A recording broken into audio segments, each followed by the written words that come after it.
Hey, good morning. My name is CY. You're welcome to Inside Out.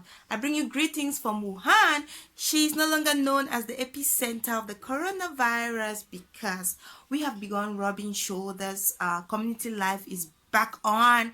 We go out to the gym, we go out to work, we go out to the playground. Sometimes we forget to put on our mask, but life has gone back to normal and we are very thankful to God. Well, my heart goes out to all those who are still working from home, who still are restricted because of the coronavirus. I'm so sorry. I want you to know that it's gonna be all right very soon. Well, did you watch my last video? I was talking about how differently you parent from how your parents did it. Well, stay tuned. This is a follow-up of that video.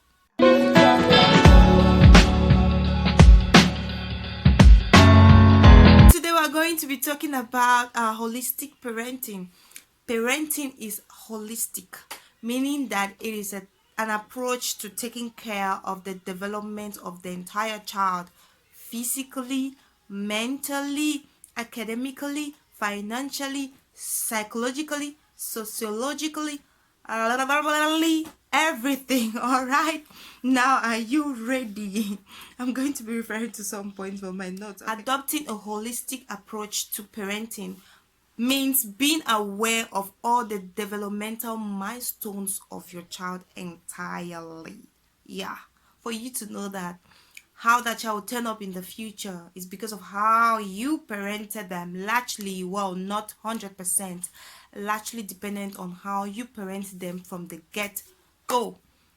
Today we're going to be talking about how to nurture a child, how to parent a child holistically so that this human being is balanced. That is why if you're not ready to be a parent, you need to prepare your mind psychologically, mentally to be a man of God. Reverend Kenneth Kwangu in Cameroon said that do not allow sex and love making to make you a mother. Meanwhile, love hasn't made you a mother. Sometimes it is spontaneous, but I want to tell you that you need to prepare yourself to be a parent. I'm not asking you to be an expert in this field or that field. There is no full knowledge of it. Every day we learn. When we get into the act, we learn. We can learn about it before we get into it, but there's a lot to learn even after. Well, it starts right from cradle, nurturing the child when the child is born. There's not much for you to do for a child when he or she's born. All you do is pamper his soft head, pamper his new head, put him down to sleep. When he wakes up, feed him, shower him, just make sure he's comfy, and that's it. As the child is growing up, you need to be observant in order to imbibe the virtues and the characters that you want this child to grow up with. Remember, every child is a canvas on which you draw. So what is it you want to draw on this canvas? You need to start getting the brushes. Even while the child comes, you need to get all the accessories ready so that you draw a beautiful picture on this canvas. As a parent, you are the first teacher of your child. Before your child starts going to school, before your child is of school going age, you are the teacher he sees. And how much do you know to teach that child? The child is going to ask you so many questions, ones that do not even make sense. And you need to be reasonable enough to find answers to those questions. You need to be knowledgeable enough even to tell the child the right thing if you don't know the answers to those questions. You have heard people say that being a mother is a 24-hour job, or being a mother is a little bit of everything. You are a nurse, you are a tailor, you are a cook, you are a teacher, you are a sportsman, you are everything, because the child will ask you questions about this and this. You have got to answer that. The child's gonna the child may have an accident on his body and you have to play the nurse at that point. The child may not understand something in school, then you have to be the home teacher for that child. The child may ask you so many questions about his existence, his creator. You have to be the spiritual leader for that child. The child may ask you why his friend is tall and he is short. You have to bring forth a good answer to that question. In those days, because our parents were so busy and they had so many kids, when a child asks a question, they'll be like, ha, what kind of question are you asking like that? They'll just put you off, you see. But in today's world, everything has evolved. Even our approach to parenting has taken a whole new level, because there's a whole lot of things that our kids are exposed to. There's a whole lot of things that are changed, and therefore we need to adopt. We need to keep up with the change. We need to keep up with the times, and this is what parenting demands of us: a holistic approach where you are ensuring that your child is developing just at the balanced level. I want to remind you that you have no control over the shoe size of your child. Yeah. Don't be like that parent that is asked, what's the shoe size of your child? And you be like, 32, 33. You know very well that it's getting towards 34, but you're still in denial that my child is only 4 years old. He can't be on the 34 side of the shoe. You're still in denial that my child is only 4 years or 6 years old. He can't be wearing size 34. Well, that one you have no control over. You have no control over the child's shoe size. You have no control over his height. The children will grow just as they will grow. A short child, a tall child, you have no control over.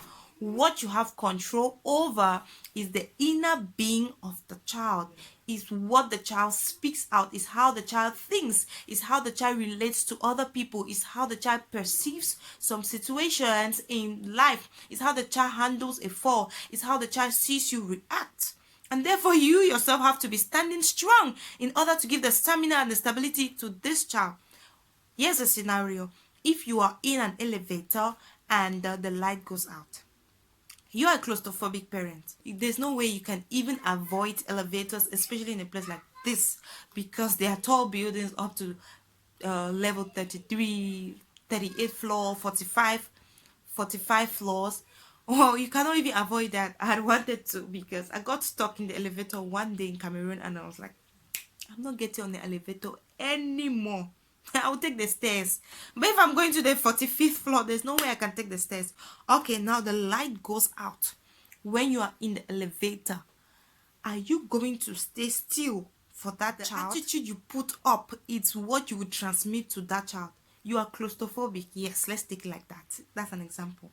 You may be claustrophobic, but how are you going to man up yourself so that the child stays calm?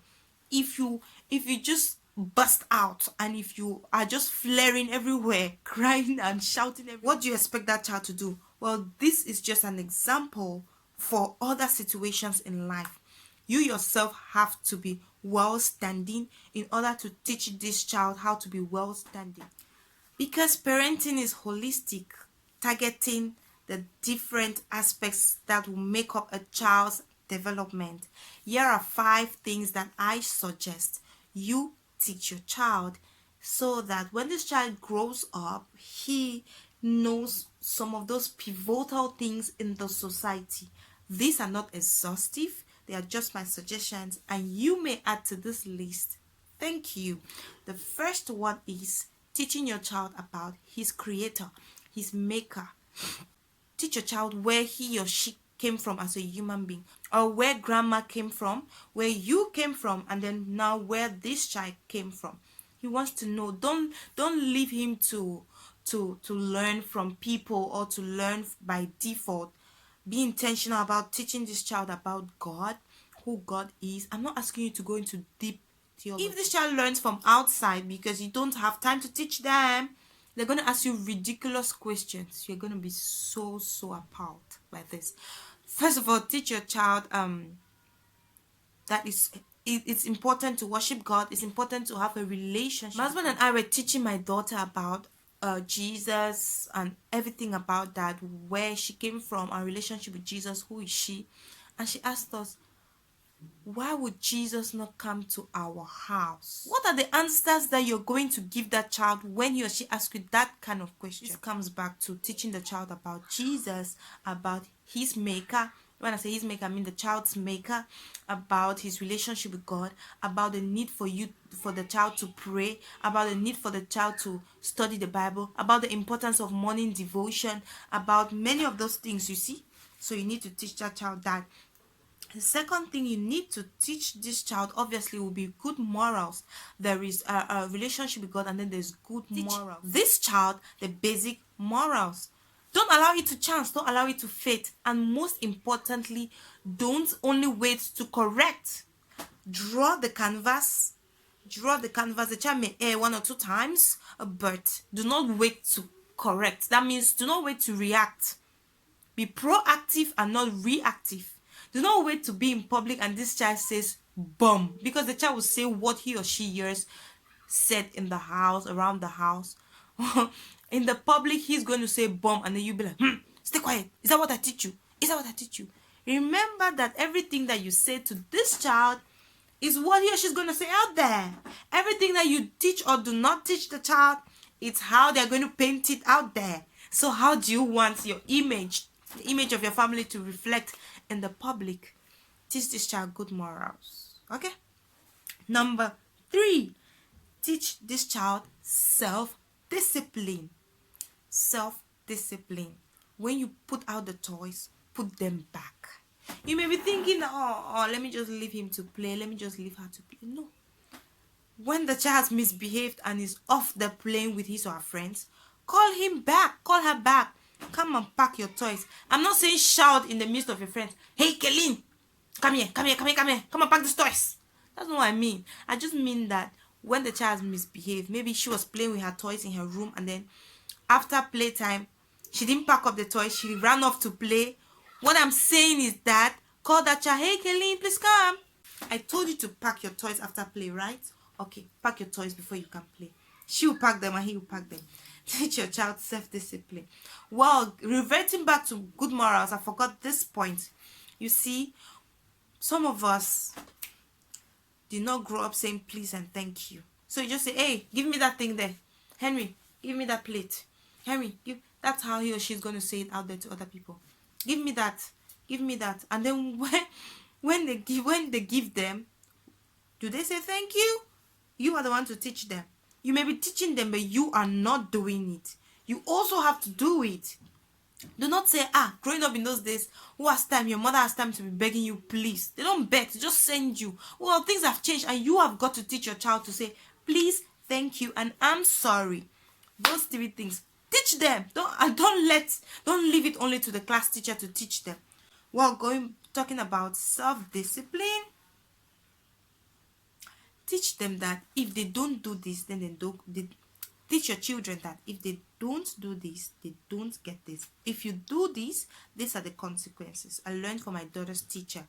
Bad choices, bad consequences. And therefore, if you choose to scatter up your toys and do not pack them, I'm going to give you a punishment. And it must not be a beating. It would be a delayed gratification. It will be a deferred gratification. It will be taking off some privileges and some rights, grounding you for a while. And be serious with those. Teach your children how to help you with the house chores. That's if they are putting their toys away, it's so that you will not put your toys away. It teaches them responsibility. You will not put their toys away. It teaches them responsibility, and it also teaches them that you, mommy, cannot do everything for you. You cannot come and kill yourself because you're a mother. Please, let your children do some of the house chores. Teach them to start putting their school bags away, to put their socks and their slippers away. Don't just say, he will do it.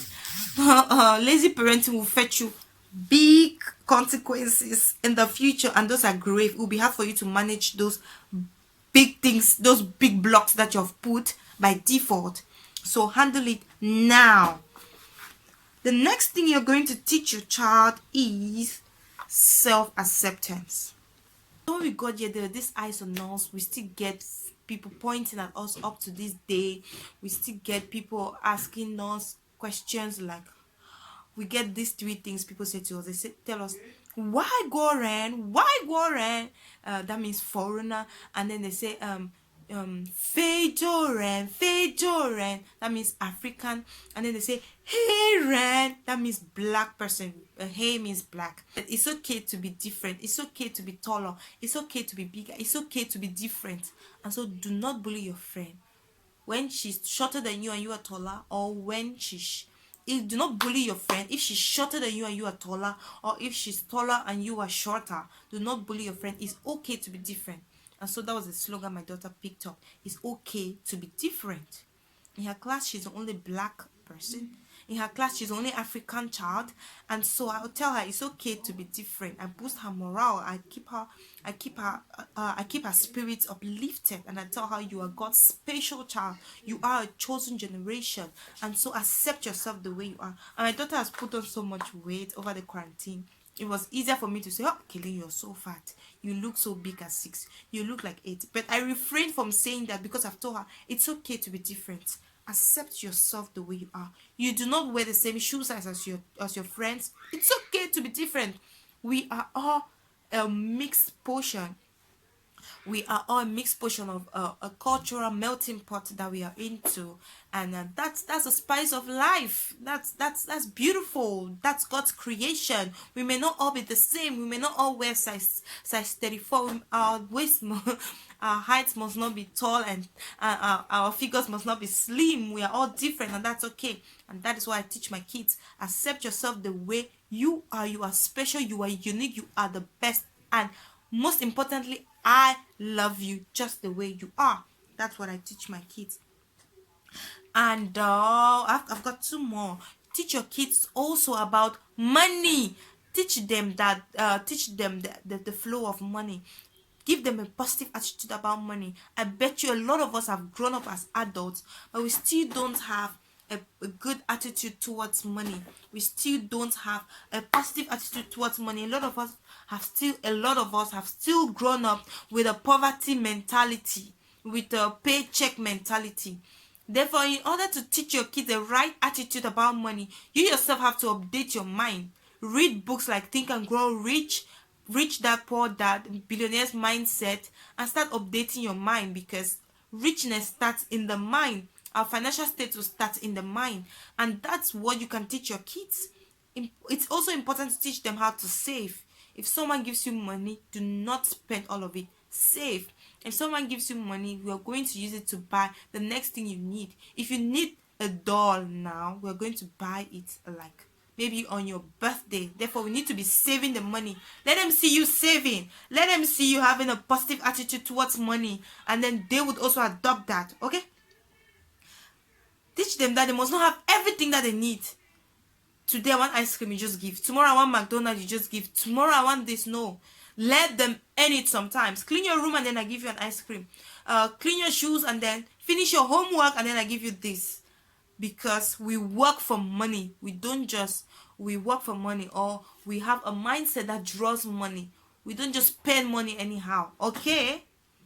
Teach your kids about how to save money, about how to grow money, and that is, the knowledge should be commensurate to their age. Do not start teaching them about how to get a mortgage or to clear your mortgage at age 5 or 6. No, teach them saving at this age, and then as they grow older, teach them how to grow and earn money. So grow and earn money, and that's important. The last thing that I think is quite essential you need to teach your kids is empathy. How do your kids react when they see a handicapped person?